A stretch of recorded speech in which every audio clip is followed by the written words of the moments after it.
Sanggar Cerita mempersembahkan Sabda Pandita Ratu.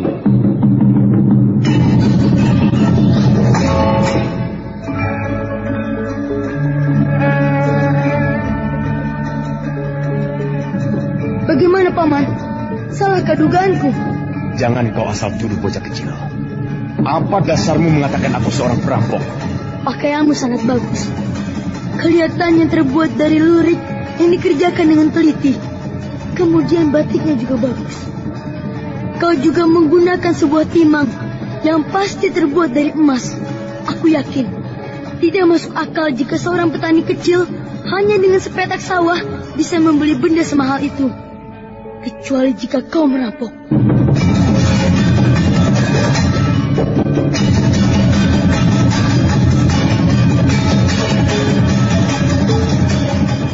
Sabda Pandita Ratu, sebuah kisah penuh dilema, tragedi cinta anak manusia, perebutan tahta, mabuk harta dan duniawi, serta silaunya kehormatan, di mana keangkara murkaan merajalela karena dendam yang membara.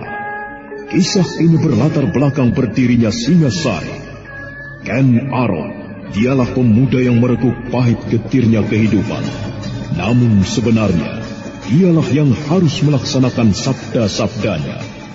Perjalanan sengsaranya adalah awal untuk meraih keberhasilan, untuk menuju kejayaannya di saat Singasari berdiri. Apakah cita-citamu itu, Ken Umang? Aku ingin mengubah nasibku.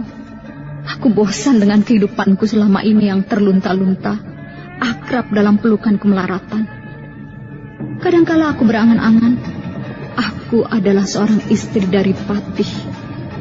Bahkan lebih gila lagi, aku berangan-angan, andai kata aku adalah seorang permaisuri, maka akan terhapus semua masa silamku, terhapus lenyap, tidak bersisa semua kenangan buruk yang kumiliki. Itulah cita-citaku, Kakang Ken Arok. Bagaimana dengan kau, Kakang? Aku ingin menjadi seorang raja.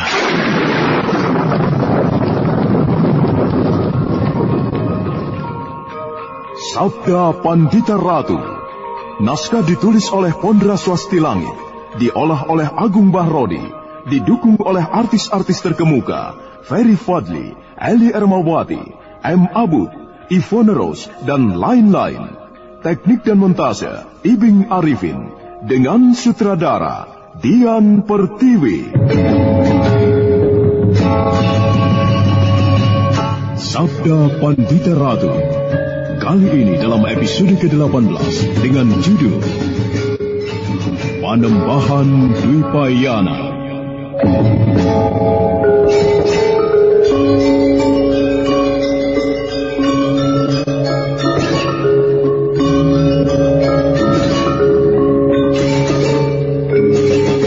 Dalam seri ke-529 ini, dengan para pemain, Ferry Fadli sebagai Kamaswara, Naryo sebagai Bresima, Norman sebagai Badrawati, Wenda Lubis sebagai Lare Angon, Wit Hendra sebagai Panembahan Dwipayana, dan Asti Suhastra, pengantar cerita. Kamaswara yang kemudian mempercayai sepenuhnya, sang Panembahan Dwipayana adalah orang berwawasan sangat luas, dan tentu mempunyai pertimbangan-pertimbangan yang matang. Selanjutnya memohon petunjuk kepadanya akan hal-hal apa yang harus dilakukannya untuk menyelamatkan para meswara dari mara bahaya. Sandiwara Radio ini masih Anda dengarkan di channel YouTube Satria Collection. Jangan lupa tekan tombol like dan subscribe.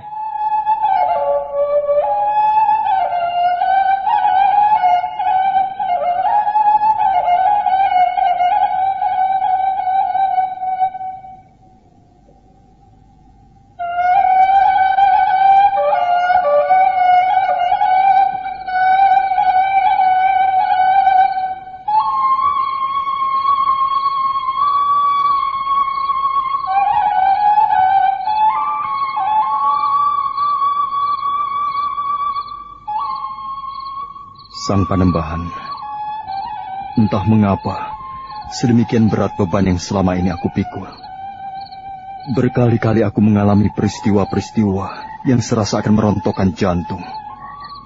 Atau mungkin karena aku memang orang yang bodoh, tidak lagi mampu berpikir terengginas.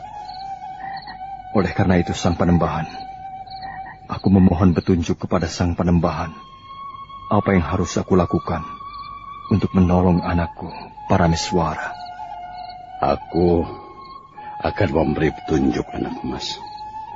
Akan tetapi itu bukan berarti aku menganggap anak mas telah kehilangan daya kecerdasan atau daya pikir. Aku akan memberi petunjuk karena dalam hal ini aku lebih tahu daripada anak mas Kameswara. Terima kasih, Panembahan. Baiklah. Sekarang marilah kita hitung berbagai hal. Kita timbang berbagai kemungkinan. Yang pertama, anak mas, sumber bahaya dari putramu adalah titisan Nyai Warakenya, yang sekarang menjadi Uma Durga Parabandari itu. Yang jelas, dari ketiga orang yang ditakdirkan memiliki rajah berwujud tatapan mata di telapak tangan kirinya, masih seorang yang belum menampakkan diri. Salah seorang dari Trinetra yang memiliki rajah setan di telapak tangan kirinya.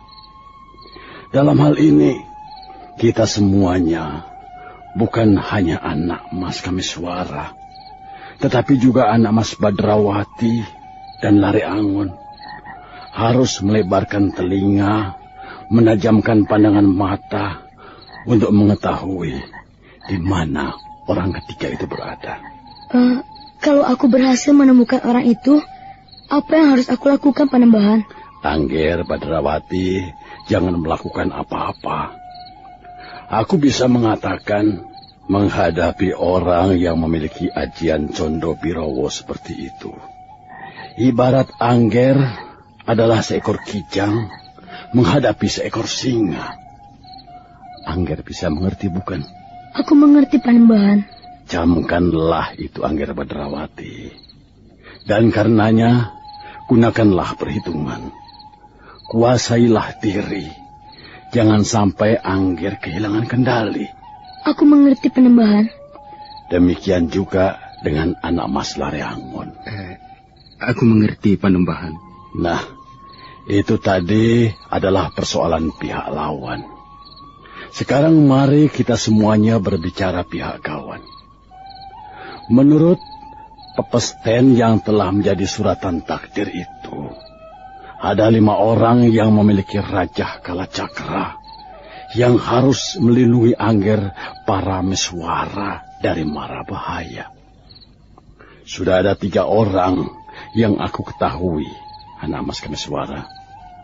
Mereka adalah Angger Badrawati, Angger Lare Angon, Nyai Nawang Gumilang, yang kemunculannya bagikan melaksanakan tugas seorang ibu yang melimpahi kasih sayang kepada Angger Parameswara. Anak Mas Kameswara bisa menyebut 2 yang lainnya. Seorang telah tewas, Panembahan. Sayang sekali. Paman Lare Angon yang mendapat kesempatan bergaul akrab dengan yang seorang itu, Panembahan. Bagaimana anak Mas Lare Angon? Namanya Pacar Keling, Panembahan. Tapi sayang, dia telah tewas, dibunuh oleh Durga Parabandari. Yang tewas, janganlah disesali. Biarlah anak Mas Pacar Keling mendapatkan ketentramannya di alam kelanggengan. Nah, yang ingin aku tanyakan, yang terakhir atau yang kelima, bagaimana? Yang kelima belum menampakkan diri, Panembahan. Nah, inilah yang pertama-tama harus anak Mas lakukan. Bukan aku menundung. Akan tetapi, dalam waktu yang secepatnya, anak Mas bertiga harus segera meninggalkan padepokan ini untuk mencari pemilik rajah kalacakra yang kelima. Di samping anak Mas bertiga harus mengamat-amati keadaan. Barangkali mengetahui kemunculan Trinetra ketiga yang menguasai Adi Condo Pirowo. Bagaimana denganku, Panembahan? Aku berharap Adiwasi Bresima menemaniku di padepokan ini. Bagaimana Adiwasi Bresima? Apakah Adiwasi merasa keberatan? Dengan senang hati, Panembahan. Lebih dari itu... Lebih dari itu bagaimana, Adiwasi? Aku merasa letih merantau. Letih hidup serba tidak teratur. Jika di padepokan yang tenang dan damai seperti ini, aku mendapatkan tawaran untuk tinggal. Yang artinya hidup tenang, makan terjamin. Diberi pondok seperti ini, ya tentu saja aku tidak menolak, Panembahan.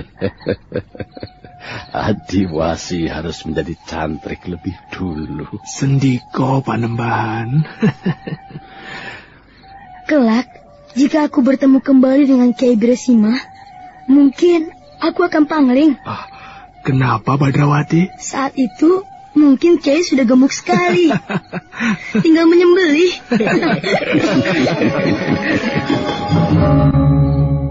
Sandiwara Radio ini masih Anda dengarkan di channel YouTube Satria Collection. Jangan lupa tekan tombol like dan subscribe.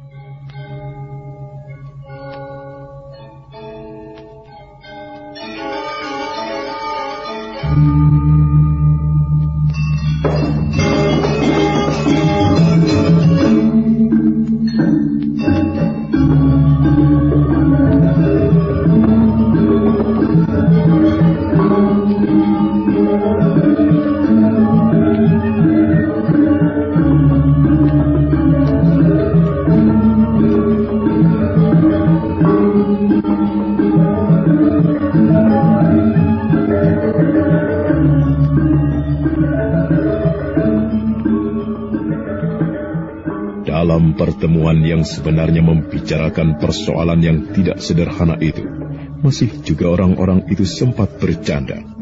Bercanda dalam keadaan yang demikian, seolah memberikan kesempatan untuk meredakan pikiran yang tegang. Dan beberapa saat kemudian,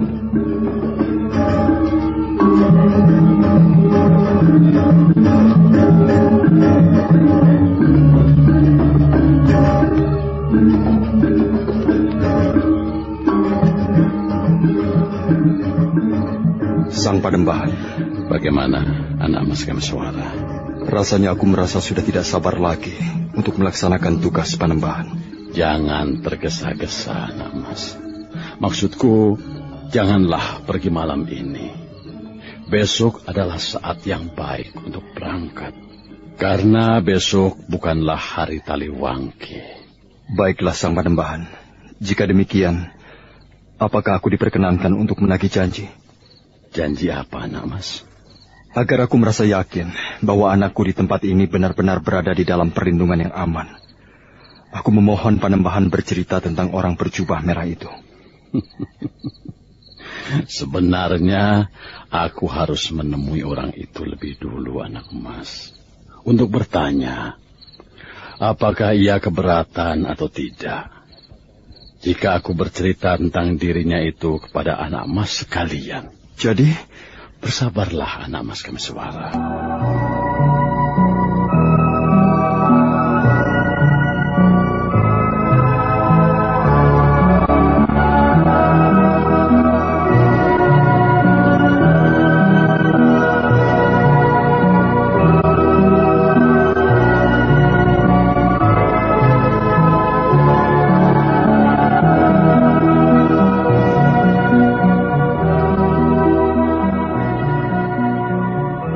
Manakala waktu telah bergeser, Kameswara, Badrawati, Lari Angon, dan juga Wasi Bresima telah kembali berada di pondoknya.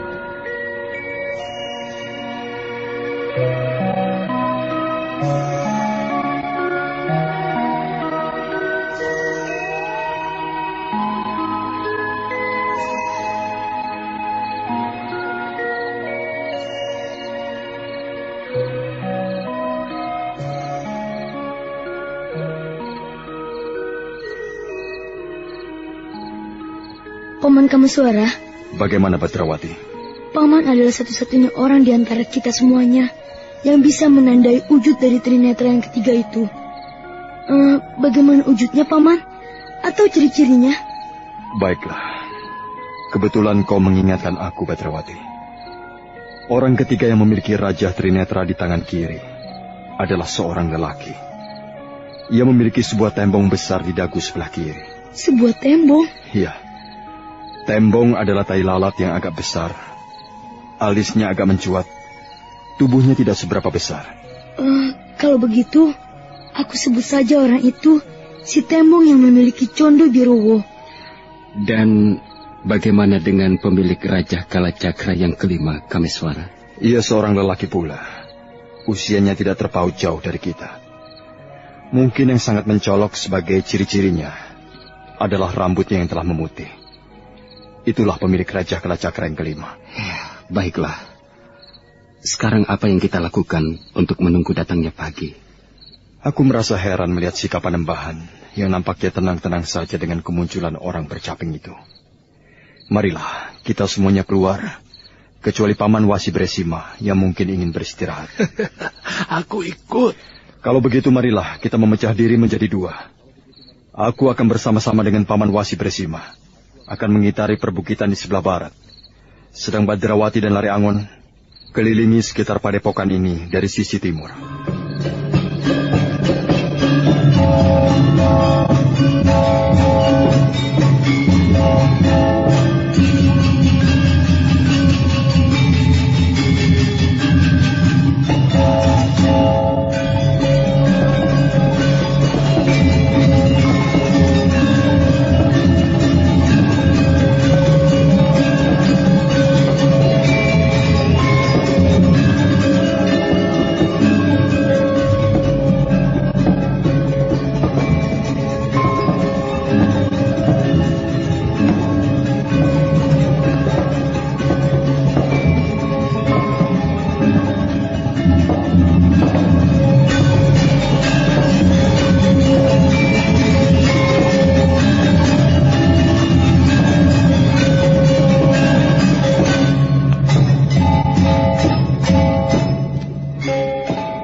Semula mengguyurkan hujan deras entah kemana perginya.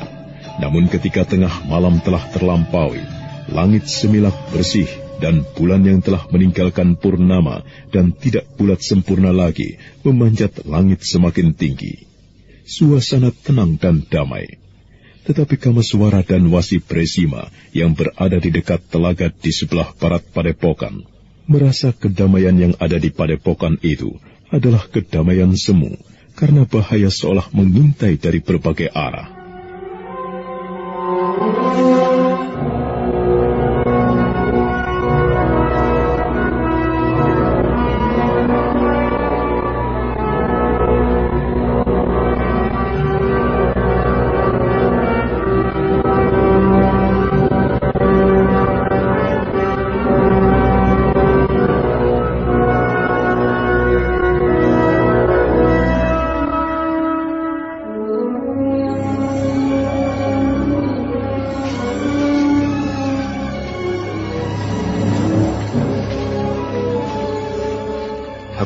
Sesuatu yang mencurigakan, Paman Wasi Bresima. Nampaknya malam ini tidak akan terjadi apa-apa. Tetapi suasana ini benar-benar menyimpan teka-teki, Paman Wasi. Aku merasa seolah ada berpasang-pasang mata yang sedang memperhatikan kita. Maksud anak emas? Anak emas merasakan adanya orang di sekitar kita? Tidak. Aku tidak menangkap getar gerak apapun. Juga tidak tarikan nafas mencurigakan. Mungkin hanya perasaanku saja, Paman. Didera oleh berbagai keadaan, membuatku gampang curiga. Boleh jadi, sebenarnya tidak ada apa-apa, Paman Wasi. Mari kita kelilingi telaga, Nak Mas. Mari, Paman Wasi.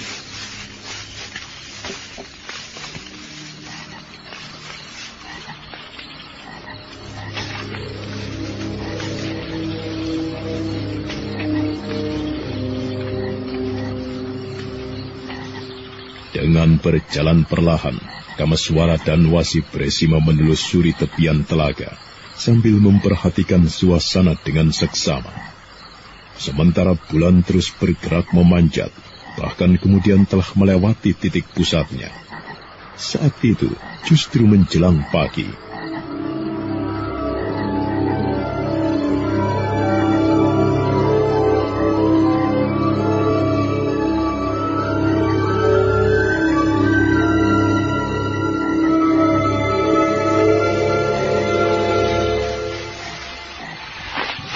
Kenapa berhenti, anak mas? Aku mendengar sesuatu, Paman. Sesuatu apa, anak mas? Entah, tetapi baru saja seperti ada suara yang janggal terbawa oleh angin. Angin dari arah barat laut. Nah, dari arah sana, Paman. Mari. Hup, hiya! Hup, hiya! Hup, hiya!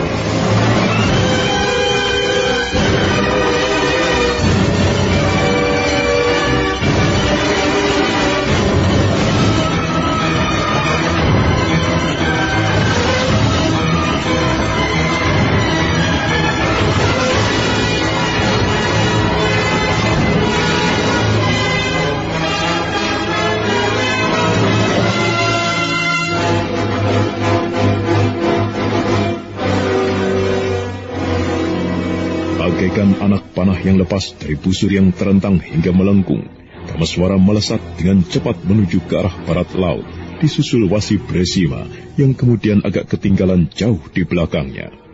Kamaswara tidak mengurangi kecepatan larinya, tetapi justru semakin dipercepat, dan suitan nyaring itu lagi-lagi mengusiknya.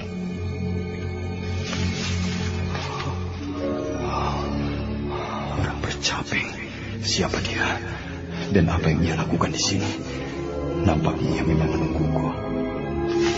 Orang bercaping, Paman. Apa yang dilakukannya? Nampaknya sedang menunggu kita. Hati-hati, Kamaswara.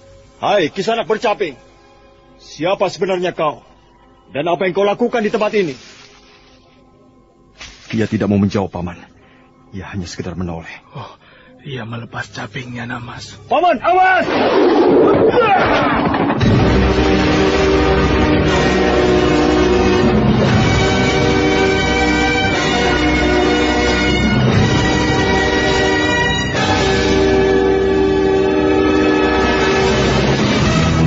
Tidak terbayangkan oleh Kamaswara dan Wasi Bresima sebelumnya. Orang tak dikenal itu tiba-tiba melepaskan capingnya, dan caping itu dilempar melesat ke udara, bagaikan bernyawa atau bisa dikendalikan. Caping itu bergerak menyambar Kamaswara yang dengan cekatan menghindarinya. Namun kemudian benda bulat pipih itu menyambar ke arah Wasi Bresima. Namun dengan cekatan pula Bresima melanting ke udara. Di luar dugaan Kamaswara dan Wasi Bresima, orang yang mengenakan caping itu tiba-tiba menyerang dengan menggunakan capingnya.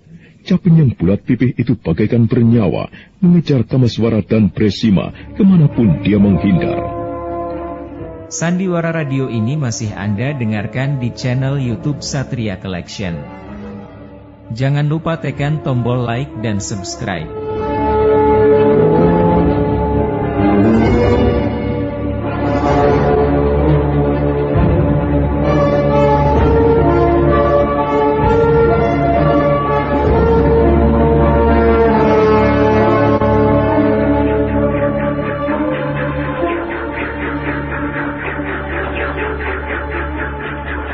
Sial!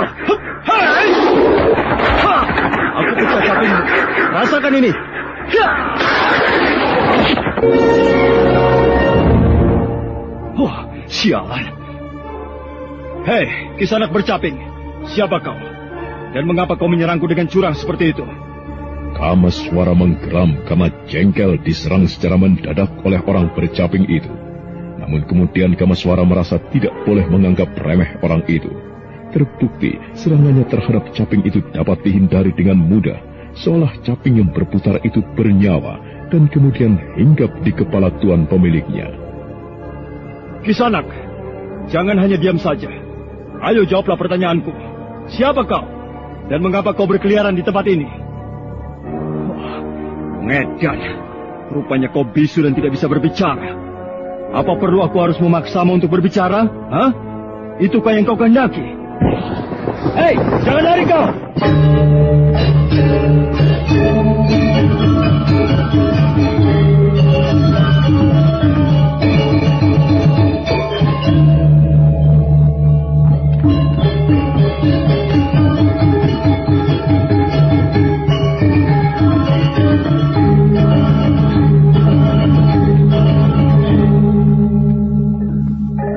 Kamaswara yang merasa penasaran oleh orang bercaping itu segera melenting mengejar. Gerakan orang bercaping itu gesit luar biasa. Namun Kamaswara mampu bergerak tidak kalah gesitnya. Dia mengejar bayangan itu kemanapun dia lari. Dan dalam pada itu, Wasi Bresima akan ikut mengejar. Tetapi langkahnya tertahan. Ada sesuatu yang lebih menarik perhatiannya.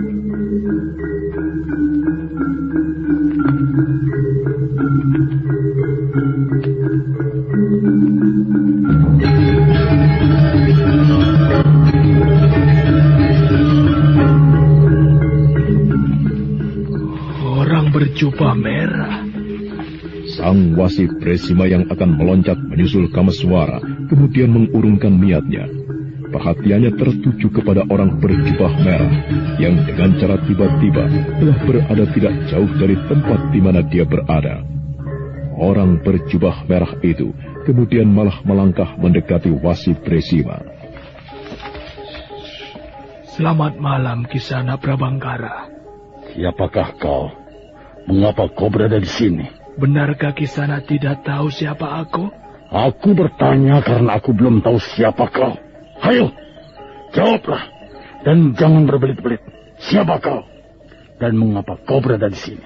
Baiklah, Kisanak Prabangkara. Namaku Bresima. Aku berasal dari suatu daerah di pesisir utara yang sering disebut Bumi Panarukan. Aku berada di sini karena aku menjadi tamu Sang Panembahan Dwipayana. Bagaimana kalau aku tidak percaya? Apa yang Kisana tidak percaya? Aku tidak percaya bahwa kau adalah tamu dari Sang Panembahan. Kalau begitu, nampaknya aku harus mempersilahkan Kisanak untuk bersama-sama menghadap Panembahan untuk membuktikan bahwa aku adalah benar-benar tamu Sang Panembahan. Aku tidak mau. Dan aku tidak percaya. Lalu dengan cara bagaimana aku harus membuktikan bahwa aku adalah tamu dari Sang Panembahan? Kita bertempur. Kita bertempur? Iya. Aneh. Mengapa harus dengan cara itu, Kisanak? Rasanya janggal jika untuk membuktikan bahwa aku adalah tamu Sang Panembahan harus dengan bertempur. Iya. Aku tidak peduli. Aku tidak mau, Kisanak. Aku tidak mau bertempur denganmu, dengan orang yang tidak aku ketahui asal-usulnya. Apalagi kau mengenakan topeng seperti itu. Aku tidak peduli. Jadi, kau mau bertempur atau tidak? Aku akan menyerangmu. Nah, bersiaplah. Kalau kau tidak melawan, jangan menyesal kalau kau akan mati di tanganku. Aku tidak peduli. Apapun yang akan kau lakukan, mau bunuh aku atau mau mencelakai aku, silakan. Kisanak Wasi Bresima. Aku bersungguh-sungguh dengan ancaman ini. Awas, bersiaplah.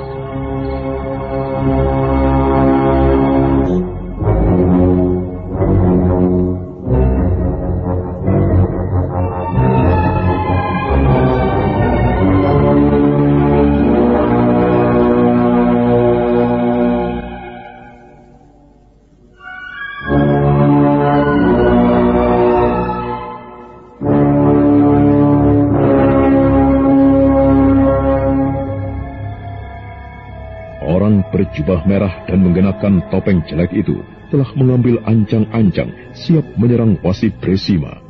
Nampaknya Prabangkara itu memang tidak peduli apakah Wasi Bresima akan mencoba melawan atau tidak. Di dalam keadaan yang demikian itu, tiba-tiba... Bagus. Yang seorang telah datang. Kau rupanya Kisanak berjubah merah. Iya, inilah aku. Dan kalian berdua, bersiaplah. Bersiap untuk apa? Aku akan membunuhmu. Akan membunuhku? Aneh. Mengapa? Apa kesalahan kami? Karena aku ingin membunuhmu. Wah, bagaimana Paman? Apa yang terjadi? Aku sendiri tidak mengerti anak Mas Kameswara. Orang ini tiba-tiba saja muncul dan memaksakan pertempuran denganku. Kita benar-benar menghadapi keadaan yang aneh, Paman. Keadaan yang aneh. Ataukah kita sebenarnya yang aneh? Kita baru saja melihat orang bercaping yang mencurigakan. Aku mengejarnya. Dan orang itu lenyap begitu saja. Dan sekarang muncul orang berjubah merah. Dengan keinginan yang tidak kalah aneh. Bersiaplah kalian berdua. Aku tidak akan mengundurkan niatku untuk membunuh meski kalian bergabung. Sayang sekali Kisanak. Aku sama sekali tidak berminat. Mengapa? Aku merasa tidak tahu diri kalau aku bertarung melawanmu. Yang berarti bertarung dengan orang yang telah membantu memberikan pengayoman kepada anakku, Parameswara. Aku tidak mengerti dengan apa yang kau maksud. Anak apa? Anakku. Kau telah menolongnya. Jangan kaitkan itu. Meski aku telah membantu memberikan perlindungan kepada seorang bayi. Aku tidak akan mengaitkannya denganmu. Kau tidak perlu merasa berhutang budi karena aku tidak menghutangkan atau menjual budi. Bersiaplah Kameswara. Aku akan menyerangmu. Sebaiknya jangan anak Mas Kameswara. Biarkan saja Kisanak berjubah merah membunuh kita. Kita ikhlaskan saja. Iyalah. Mengapa kau bersikap seperti itu? Bersikap seperti pengecut. Ayo bangkitlah. Tidak. Maaf Kisanak Prabangkara. Aku sama sekali tidak berminat. Malah kalau kau mau berbaik hati, tolong kau buka topengmu. Aku ingin melihat wajahmu sepuas-puasnya. Orang-orang sial. Kalian malah menuntut. Tentu saja tidak adil kalau hanya kau yang boleh menuntut Kisanak Prabangkara. Apalagi tuntutanmu adalah sebuah tuntutan yang tidak masuk akal sama sekali. Tanpa sebab apapun, kau menantang kami bertarung. Pikiran semacam itu hanya ada pada orang yang tidak waras. Kurang ajar. Kau katakan aku tidak waras, Itu menusuk perasaanku. Sangat menusuk perasaanku. Dan itu sudah cukup menjadi alasan untuk membunuh kalian. Dengan demikian semakin terbukti apa yang aku tuduhkan, Kisanak Prabangkara. Kau benar-benar tidak waras. Seharusnya kalau mau disebut orang waras, kau tidak akan bersikap seperti itu. Setan, bersiaplah. Karena aku betul-betul akan menyerang kalian berdua. Jangan salahkan aku jika kalian sampai cedera karena tidak mempersiapkan diri. Aku sudah memperingatkannya. Tunggu dulu. Bagaimana kalau aku mempunyai syarat? Itu tawaran yang lebih bagus. Katakan apa syaratmu? Aku akan melayanimu untuk berkelahi. Asal kau mau melepas topengmu. Bagaimana? Kau akan ketakutan. Aku ketakutan? Iya. Kau akan ketakutan kalau melihat wajahku. Mengapa? Apakah wajahmu buruk sekali? Baiklah, bersiaplah. Aku akan membuka topengku. Tapi jangan salahkan aku kalau kau mati setelah melihat wajahku.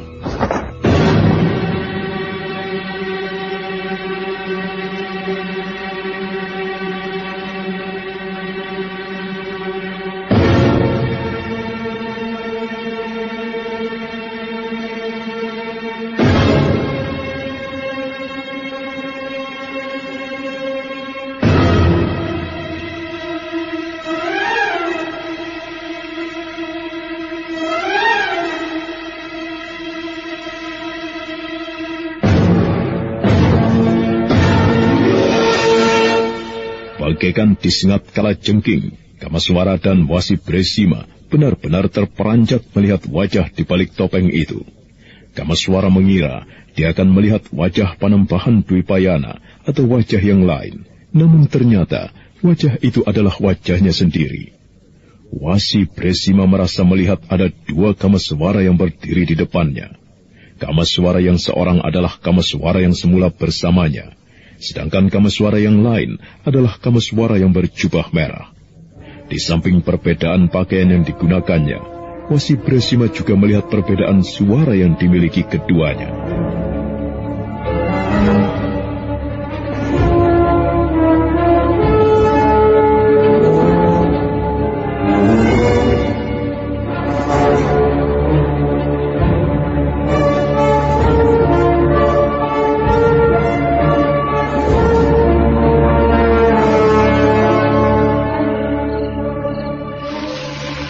Bagaimana mungkin?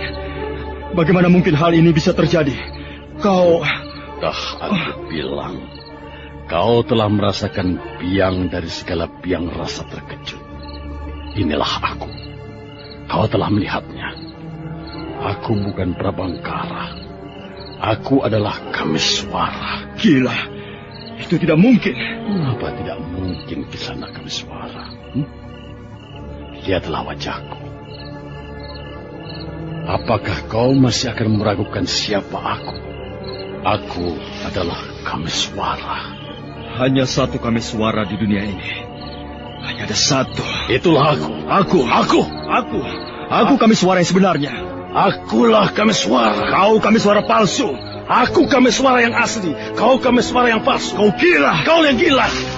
Kau berani mengaku sebagai Kameswara. Kau pasti menggunakan sebuah cara untuk mengelabui aku. Aku tidak akan membiarkan hal ini terjadi. Aku tidak akan membiarkan ada orang lain yang memiliki wajah seperti wajahku. Karena orang itu tentu dengan mudah akan memfitnahku. Melakukan perbuatan-perbuatan seolah aku yang berbuat. Jadi apa menurutmu? Aku akan membeset wajahmu. Wajah itu tentu sekedar topeng. Di balik wajah pasti ada wajah yang lain. Wah, baru saja kau mengucapkan sebuah kalimat yang manis sekali. Kisana yang mengaku bernama Kameswara. Kau mengatakan di balik wajah ada wajah. Di balik wajah itu masih ada wajah yang lain lagi. Itu namanya kepalsuan. Seperti di dalam mimpi masih terbingkai mimpi. Cukup. Cepat tunjukkan wajahmu yang sebenarnya. Tidak bisa. Ini wajahku. Bagaimana aku harus menunjukkan wajah yang lain? Apa aku harus mengenakan topeng lagi? Kalau begitu, aku terpaksa memaksamu. Bagus itu. Semula aku yang berkeinginan memaksamu untuk bertarung. Sekarang kaulah yang justru bernafsu untuk bertarung. Nah, aku telah siap. Mari kita berkelahi.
Kameswara sangat kebingungan. Demikian juga dengan Wasi Bresima.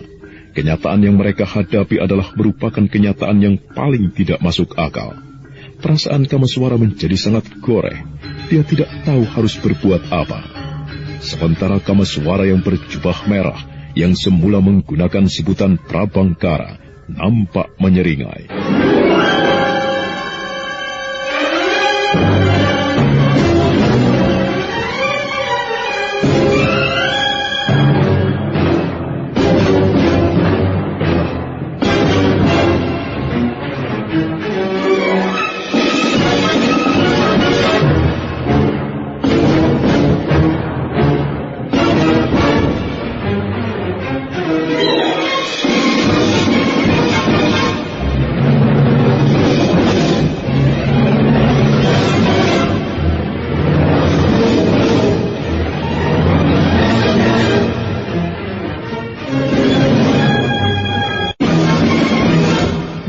Apa yang akan dilakukan oleh Kameswara?